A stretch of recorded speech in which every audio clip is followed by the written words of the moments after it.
Welcome to the Forge, my wanton wildlings. I'm your creepsmith, and I hope you like my work. Kids everywhere share a propensity for play. Even if a child has no access to other children or to any form of game, they will simply make one up to avoid boredom.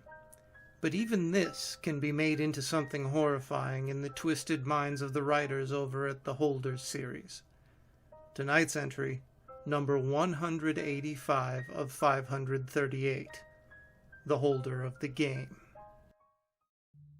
In any city, in any country, go to any elementary or grade school that you can get yourself to. Wear sturdy, comfortable gloves and have your egress planned.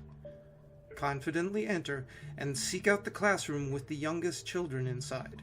Ignore any who question you or attempt to impede you in any way. They only seek to delay. Let nothing and no one stand in your way. Once in the classroom, approach the instructor, stand face to face, and demand to see the holder of the game. If the instructor says anything or does anything, flee. Your freedom is at stake. If, however, the instructor stops abruptly and then stares intently over your right shoulder, you're in the right place.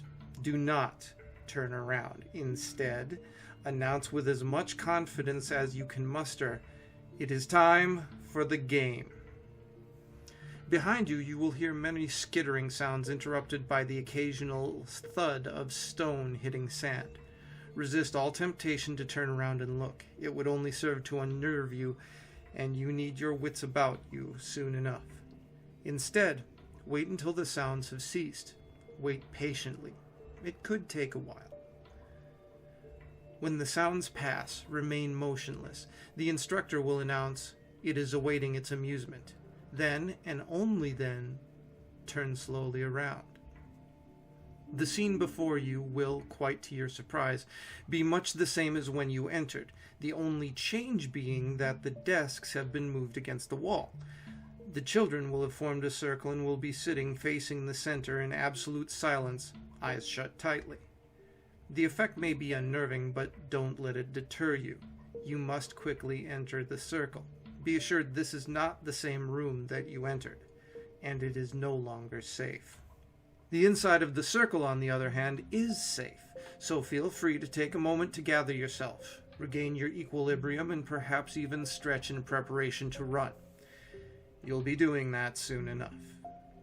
When you are as prepared as you are able to be, approach any child you choose and stare at its eyes, shut as they are. Calmly ask, "How does it entertain?" Stare intently into the child's eyes for the response. If there is no response, move to the next child and repeat the question. Depending on the state of the game and the children involved, it could take as many as 8 trips around the circle, or it could happen right away. There is no rush here. When eventually a child opens its eyes and you find yourself staring into empty black sockets, then you must prepare for the game. After a pause, the child's face will contort into a look of rapt excitement. The holder is coming. Behind you, you will again hear the sound of skittering and stone on sand. This time, however, you will hear the sound of running feet. Resist the urge to turn and look upon what is rushing so eagerly towards you. It won't take long to arrive, for it enjoys the game, and it will be eager to play. Its arrival will be announced by a high, shrieking laughter. The laughter will continue until you turn. When you do, you will find yourself face to face with the holder of the game. The holder of the game can appear as anyone who was ever a child. Don't be fooled, this does not mean that it is one itself. It will be dressed conservatively in whatever clothes are appropriate for its guise. The only distinguishing mark will be the wild look in its eyes. It is a look of complete and utter exuberance. Do not meet its eyes if at all possible. You'll only be distracted, and you can't afford that. The holder will extend its right hand while keeping its left tucked behind its back, and it will ask, "Shall we play?"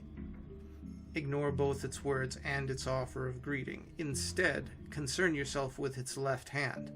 Gloves are a necessity, for if any part of the holder's hand should touch any part of you, you will be doomed to that circle for eternity. Thus is the nature of the game. Carefully remove the object from the holder's left hand. The holder will make a great show of resistance, but you will find it surprisingly easy to retrieve the object, a simple red rubber ball. Once you're holding the game, the holder will stop immediately and begin staring at it with rapt attention. When you feel you are ready, remove either glove and hold the game firmly in your bare hand. Bounce it on the floor once and catch it. You will feel great joy, and it will feel as if all of your cares are lifted. Do not allow yourself to stop and enjoy this feeling. Turn to the door and run.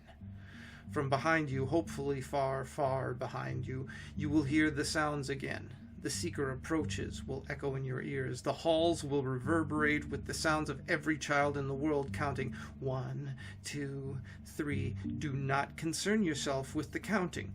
Do not concern yourself with anything. Merely clutch your prize and run, using whatever means you possess to travel as far from that school as possible. The game is object 185 out of 538.